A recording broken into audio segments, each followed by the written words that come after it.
Today's episode is going to be a bit different. We are just going to talk about the coloring of the clips that were recorded during the mass. First off, we're starting with this scene and we are looking at the color space transformation. What we have here is the input color space, got DaVinci White Gamut. We're using input gamma space Blackmagic design film instead of S-Log this time. What I found is that the footage reacts differently to different S-Logs. This is S-Log 1, this is S-Log 2. As you can see, it's a bit brighter. And it's interesting to see the difference between that and using the Blackmagic design film. I feel like this is a bit softer, be more pleasant to the eyes, and the colors are vibrant but not too contrasty so as to ruin the image, because we're working with 8-bit 1080p footage here again. And if you guys are new to this channel, welcome. My name is Daryl Lim. I am a self-taught video editor here in this space, and if you like what you see here in this channel, be sure to subscribe and like on the video. What I've learned about color grading this timeline is the fact that even though you found the base color space transformation across all the clips, they don't all react the same. Because it's a run and gun event, the ideal settings for the ISO may not be ideal for certain angles, certain lighting situations, depending if there was all the white balance set. So you gotta be prepared to go into the individual clips and color them yourself and see where you can fix those colors in post. As you can see here, I'm trying to fix the overall colors of this particular clip of the bride and groom in the high dynamic range in the HDR panel using the global offset settings. And this gives a better control of the overall white balance. It only takes very minor adjustments just to get something that just looks natural to the eye, something that's a bit more natural to the colors that were seen on the day. During the actual event, the lighting is more of a tungsten color, so there should naturally be a bit more of a yellow cast on the skin especially, but you don't want it to splatter everywhere. You should find a better balance of the yellows on the objects that should naturally reflect those tungsten colors. Over here, I'm trying the Film Look Creator, and this is something new that comes with DaVinci Resolve 19. I'm still learning how to use it. What I found with the immediate application of it is the colors become very rich, and depending on the format of your clips, they may or may not respond too well to the colors. Here I'm just playing around with the settings to see what each of the features actually do to the image. I'm trying to find my way around what makes this particular new feature enhance the image.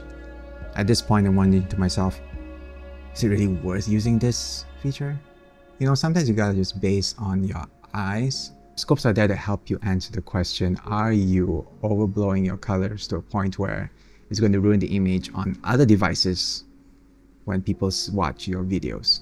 Because not all monitors are the same, and not all the compressions on video platforms are the same too. So you gotta have a bit of trial and error in the end. But for now, we gotta work with the scopes and trust your gut, trust your eyes on this.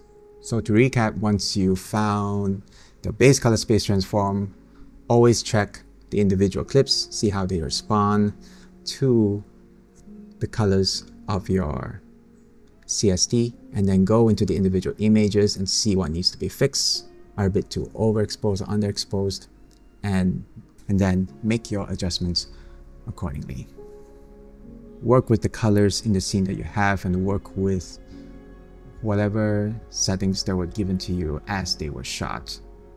Ultimately, our job as editors is to fix what couldn't have been done on the day of the shoot, and save as much as you can of the image quality as best as you allow. This clip here, for example, is so much into the red and yellows that this was quite a challenge for me to to fix. This is the before and after. Again, here I'm just using the global settings of the HDR color wheels in order to bring all the colors to a bit more balanced, a more natural looking image. One thing that doesn't get talked about often is the fact that, you know, this process takes a lot of time to do. Sometimes it gets tiring. And if you're lucky enough, just copy and pasting certain adjustments to a few clips could work. And other times it doesn't. But somehow you just gotta trust your gut feelings. If it doesn't, if the colors don't look great like this, then no, we gotta go back and fix it until it does. If the work that you do in color grading is not for the rest of the world, at least you gotta do it for yourself. This obviously is a personal project, so I do want it to look the best that it can be. Back to the scene when we're exchanging our wedding vows, I tried using this color slice. I don't know all the intention that goes behind using the color slice. I don't know. I don't understand everything that's needed to master this tool, the color slice. What I found by testing it is that it helps to reduce the color saturation and at the same time helps with preventing color noises that goes more into the mids and the shadows, like in this case over here.